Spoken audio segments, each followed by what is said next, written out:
Welcome to this deep dive. We're looking at a really specific window of human development today. Right, drawing directly from the clinical notes of pediatrician Dr. Mahesh Yadav. Exactly. We're focusing on the 6 to 12-month developmental bridge. It's a fascinating time. It really is. I mean, for anyone tracked in early childhood development, you already know this is the period where a relatively stationary infant transitions into this highly mobile, vocal, and cognitively complex pre-toddler. Almost a totally different person by the end of it. Yeah, totally. So our goal today, our mission really, is to act as a shortcut for you.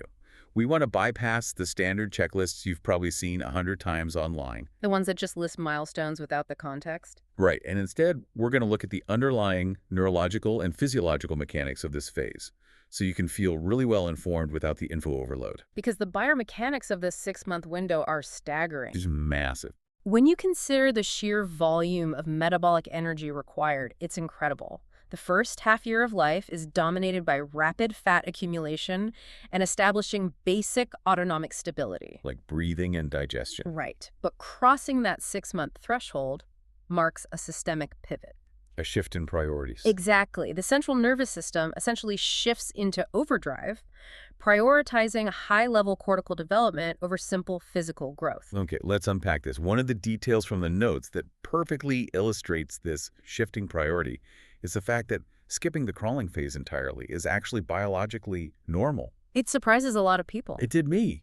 We have this ingrained cultural assumption that development is this rigid, linear sequence. First you sit, then you crawl, then you walk. Right, but the clinical data shows the brain frequently bypasses certain physical milestones to allocate resources elsewhere. Which is a brilliant example of neurological efficiency. How so? Well, the brain at this stage is experiencing peak synapse formation. You have the motor cortex mapping complex muscle coordination, the hippocampus cementing early memory circuits, and the social brain networks all coming online simultaneously. That's a lot of traffic. It's an immense cognitive load.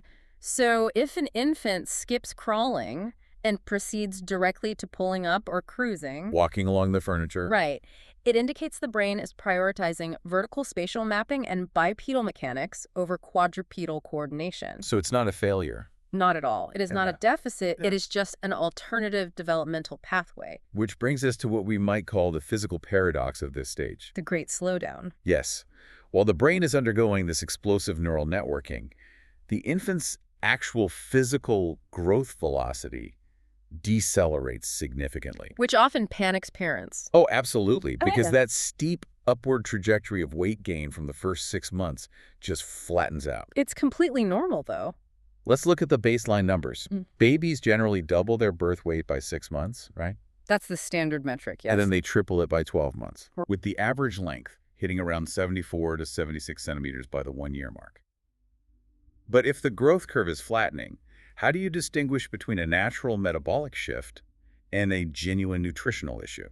What's fascinating here is that the raw numbers, or a single static measurement, are largely irrelevant to a clinician. They don't just look at the weight on the scale today. No.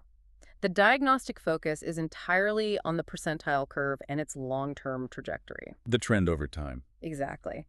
A natural metabolic shift looks like a gradual, smooth transition to a slightly lower but parallel growth velocity. So they stay on their curve. Yes, the child stays within their established standard deviations.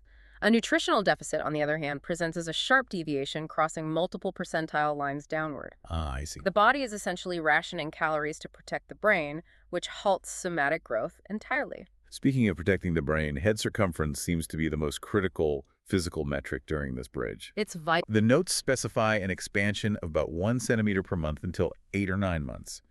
And I imagine this isn't just about the physical volume of the brain increasing. No, it's much more complex. It's the structural changes happening within the tissue itself. Precisely. You are tracking the physical manifestation of myelination and synaptogenesis. Wiring of the brain. Yes. The white matter in the brain is rapidly coating neural pathways with myelin sheath to increase signal transmission speed. Like insulating a copper wire. Perfect analogy. And the skull sutures remain open specifically to accommodate this sudden density increase. That makes sense. So when pediatricians track head circumference, they are looking for sudden jumps or a flattening out. Sudden macrocephaly could indicate fluid accumulation. And the flattening. Microcephaly. A flattening curve suggests that early brain growth has prematurely stalled. So any sudden shifts there require medical evaluation. It is a very raw, physical indicator of cognitive health. And this internal neurological boom manifests behaviorally too, Very visibly. especially around the 6 and 9 month marks. The notes highlight periods where infants display increased clinginess, night waking, and heightened feeding demands. Growth spurts. Right.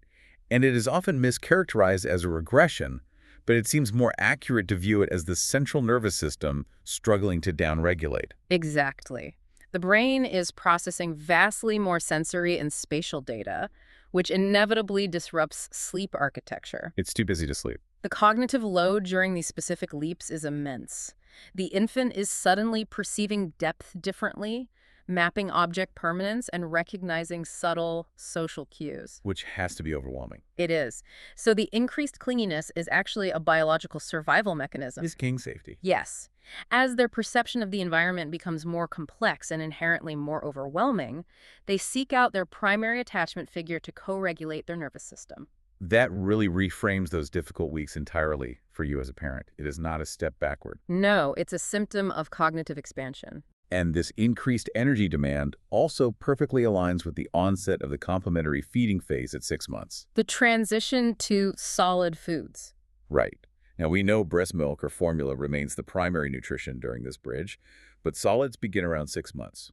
Mash food, porridge, things like that. But the clinical notes place a massive emphasis on one specific nutrient. Iron. Yes, the in utero iron stores are depleted right at this 6-month threshold. So they run out of what they were born with. Exactly, and the timing is not coincidental. Iron is a non-negotiable cofactor in neurodevelopment. For the brain wiring. Specifically for that myelination process we just discussed, as well as for the synthesis of neurotransmitters like dopamine. Wow. When those fetal iron reserves run dry, the dietary introduction of bioavailable iron through purees and mashed foods becomes critical. And if they don't get it? Without it, you see an immediate bottleneck in cognitive and motor skill acquisition. Which makes the mechanical act of eating those solids so crucial. The progression of fine motor skills outlined here is just a fascinating look at evolutionary biology. It really is. Between 6 and 8 months, an infant uses what's called a raking grasp. Right, that sweeping whole hand motion. Yeah, it's functionally clumsy but effective for pulling larger objects closer or transferring things hand to hand. But by 9 to 12 months, they transition to the pincer grasp. Utilizing just the thumb and index finger. Yes. Why does the precision of those 2 digits require so much more neurological overhead than the raking motion? Well, the pincer grasp requires a massive reallocation of real estate within the motor cortex. How so? A raking motion is driven by the larger, less refined muscle groups of the arm and shoulder. Broad strokes. Right. The pincer grasp requires the independent isolation of the flexor muscles in the hand, combined with highly advanced visual spatial targeting. I have to aim. The brain has to calculate the exact distance to a small object, the precise amount of force required to pinch it without crushing it or dropping it, and then execute that command. That's a lot of math for a baby. It is a quantum leap in cortical processing. And we see that advanced processing applied to how they explore, too. Like banging objects together or constantly putting things in their mouth. Mouthing objects. Yeah, it isn't just random play. The notes indicate they are actively mapping spatial awareness, temperature, texture, and cause and effect. They are conducting high-level sensory experiments. I love that framing. When an infant bangs a wooden block against a metal bowl versus a carpet, they are analyzing acoustic feedback and material density. Testing the physics of the world. Exactly. When they mouth an object, they are using the highly sensitive nerve endings in their lips and tongue to build a three-dimensional mental model of that object's geometry. So it's data collection in its purest form. Absolutely. Let's look at how that data collection scales up to gross motor skills. The traditional timeline is pretty familiar to most people. Sitting with support at 6 months. Right, and rolling both ways, then independent sitting and maybe commando crawling by 7 to 8 months. Pulling to stand and cruising by 9 to 10 months. And then brief unassisted standing, maybe even those first steps by 12 months. That's the standard textbook progression. But here's where it gets really interesting. Dr. Yadav's notes explicitly focus on the vast spectrum of normal variation here. The myth of the right timeline. Yes. We mentioned skipping crawling, but the notes also discuss how an infant's innate temperament dictates their approach to these milestones. Temperament is the filter through which all motor development is expressed. The notes categorize these into general profiles, right? Yes, like the fearless explorer versus the cautious observer. Okay, tell me about the fearless explorer. A fearless explorer possesses a higher threshold for sensory input and physical risk. They will relentlessly attempt to pull up, tolerate the inevitable falls, and often walk earlier. They just go for it. Their nervous system is biased toward kinetic learning. And the cautious observer is processing the environment completely differently. Very differently. They might possess the exact same muscle tone and neurological capability as the explorer, but their threat assessment is dialed way up. They prefer to analyze the spatial dynamics of a room from a seated position before committing to movement. They watch first. Exactly. And this is where we see the concept of developmental trade-offs. Meaning they focus on something else. Yes. The human brain has a finite amount of metabolic energy to dedicate to forming new synapses. The cautious observer, who is physically stationary, is frequently channeling that exact same energy into language acquisition or fine motor precision. Wow. This is why comparing the physical timelines of two infants is clinically meaningless unless you factor in their innate neurological temperament. That is such a critical distinction for anyone monitoring development. Yeah. If we focus on that cautious observer who might be channeling energy into language, the notes map out a distinct vocal progression. It starts with canonical babbling. The ba-ba, da-da sounds. Then recognizing their own name, understanding the word no. And perhaps articulating one or two meaningful words by the 12-month mark. But the overarching principle here is the gap between receptive language and expressive speech. The gap is substantial and biologically necessary.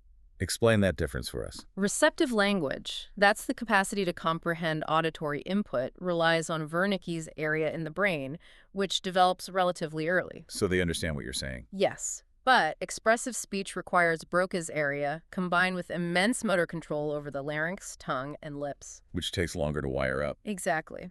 The neurological architecture required to understand a complex command is fully operational months before the physical apparatus is capable of articulating a response.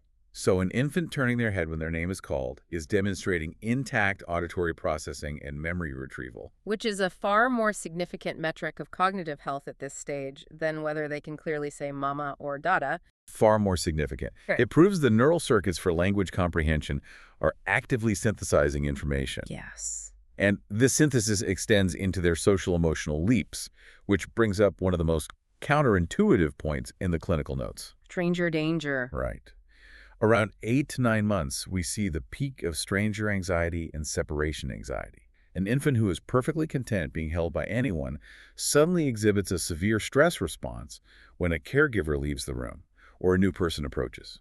It can be very jarring for parents. From the outside, it appears the child is becoming fearful or regressing emotionally. Isn't that a step backward? If we connect this to the bigger picture stranger, anxiety is actually the hallmark of a highly sophisticated, newly activated memory network. Oh, really? Yes. Prior to this, an infant operates largely in the present moment. Out of sight, out of mind. But 8 months. By 8 months, they have developed object permanence and a concrete internal schema of their primary attachment figures. A mental picture of their parents. Precisely. To exhibit stranger anxiety, the brain must rapidly compare the face in front of them against their internal database, recognize the discrepancy, and trigger the amygdala to signal a potential threat. It's a threat assessment protocol coming online. Yes. They aren't regressing, they are demonstrating that their emotional attachment is secure and their memory retrieval is functioning perfectly. It is a profound cognitive achievement. They now understand that they are an independent entity from their caregiver. Which is terrifying for them, hence the separation anxiety, but it is a necessary psychological division to eventually achieve autonomy. That cognitive overload ties directly into another fascinating point from the notes, the debunking of the teething myth. A very persistent myth. Teething is historically blamed for every fever, mood swing, and sleep regression during the 6 to 12-month window. It's an easy scapegoat. But Dr. Yadav's notes clarify that while erupting teeth do cause localized mild discomfort, the major disruptions in sleep architecture are almost entirely driven by the developmental leaps we are discussing. The medical community has heavily overattributed systemic symptoms to teething. When an infant is waking up every 2 hours at the 9-month mark, it is rarely about inflamed gums. It's the brain. It is because their central nervous system is vibrating with the new reality of object permanence, the drive to pull to a stand, and the processing of receptive language. The brain is quite simply too engaged in active neuroplasticity to seamlessly transition through sleep cycles. Exactly. With the nervous system under that much load, the environmental support provided to the infant becomes paramount. How we support them matters. The clinical guidance heavily emphasizes daily unstructured floor time. It sounds simplistic, but floor time is essentially a sandbox for physics and biomechanics. It forces the infant to manage their own center of gravity. Right, to engage their core-stabilizing muscles and practice those micro-adjustments required for eventual bipedalism. Which is precisely why the notes strongly advise against the use of baby walkers or stationary activity centers for prolonged periods. What do those do? These devices artificially support the infant's trunk and pelvis. They allow the child to bypass the grueling, necessary work of developing core strength and balance. So it's a false sense of mobility. You are essentially robbing the nervous system of the tactile feedback it needs to learn how to properly bear weight. Same goes for excess screen time or forcing them to walk before they are ready, right? Yes, independent exploration in safe spaces is the goal. Don't force it and avoid constantly comparing your baby to others. So what does this all mean when things are not progressing as expected? We've established that variation is massive and temperament plays a huge role. But there are limits to variation. Exactly. How does a clinician definitively separate a cautious observer from an infant experiencing a genuine neurological or developmental delay? The clinical notes draw very hard lines regarding red flags. When to worry? Yes, specifically because early intervention can radically alter the trajectory of neural development. While variation is broad, certain mechanical failures point to systemic issues. Let's break down those red flags. By the 9 to 10 month mark, an inability to sit independently is a definitive red flag. Because sitting is so foundational. Sitting requires a baseline of truncal tone. A failure here indicates an issue with either the muscular signaling or the vestibular system. What about social red flags at that age? Similarly, an absence of eye contact, a lack of babbling, or a complete lack of response to their name suggests a potential disruption in those receptive language and social processing circuits we discussed. The notes also highlight extreme muscle stiffness, hypertonia, or extreme floppiness, hypotonia, as immediate triggers for pediatric evaluation. Yes, tone issues are a major red flag. And as we look toward the 12-month threshold, the markers shift again. Right. A lack of any attempt to bear weight or pull to a stand becomes concerning by 12 months. As does an absence of single words or communicative gestures like pointing or waving. Gestures are the bridge between receptive and expressive language. If an infant is not pointing by 12 months, they are missing the foundational concept of shared attention. The idea that they can direct another human's focus to an external object. Exactly. That is a highly complex social cognitive milestone. But the most critical red flag outlined in Dr. Yadav's notes, the ultimate red flag superseding any specific timeline, is the loss of a previously acquired skill. Regression. If an infant was babbling consistently and ceases, or if they mastered rolling and suddenly lose the motor control to execute it, that is treated as an urgent clinical event. Because a delay simply means a neural pathway is taking longer to myelinate or connect. It's just slow. Right. But a regression, the loss of a skill, suggests something is actively degrading an established pathway. Is breaking down. In early neurology, a certain amount of synaptic pruning is normal as the brain becomes more efficient. But the wholesale loss of a motor or linguistic function points away from normal variation and toward a metabolic, genetic, or severe neurological disruption that requires immediate investigation. It is a crucial distinction, late acquisition versus active regression. The entirety of this 6 to 12-month bridge is about laying down the foundational architecture. Building the base for toddlerhood. The gross motor struggles build the pelvic stability required for balance. The receptive language mapping forms the bedrock for eventual literacy and complex communication. Even the separation anxiety is stress testing the emotional attachment frameworks they will rely on for decades. This raises an important question. Okay. The source emphasizes that the social brain becomes highly active in this specific window. It relies heavily on face-to-face, responsive interaction to map facial expressions, understand tone, and build long-term emotional security. Human interaction. Yes. As our modern world relies increasingly on screens to command the attention of both parents and infants to distract us, how might we be subtly altering or starving these critical early memory circuits that evolved to depend entirely on our undivided attention? Wow. A sobering thought to conclude our analysis. Something to think about. The neural architecture is only as robust as the environmental input it receives. Well, thank you for joining us on this deep dive into the clinical realities of the 6 to 12-month developmental bridge. We hope this clears up the timeline myths and gives you a better understanding of what's actually happening in that little brain. Keep questioning the consensus, stay curious, and we will catch you next time.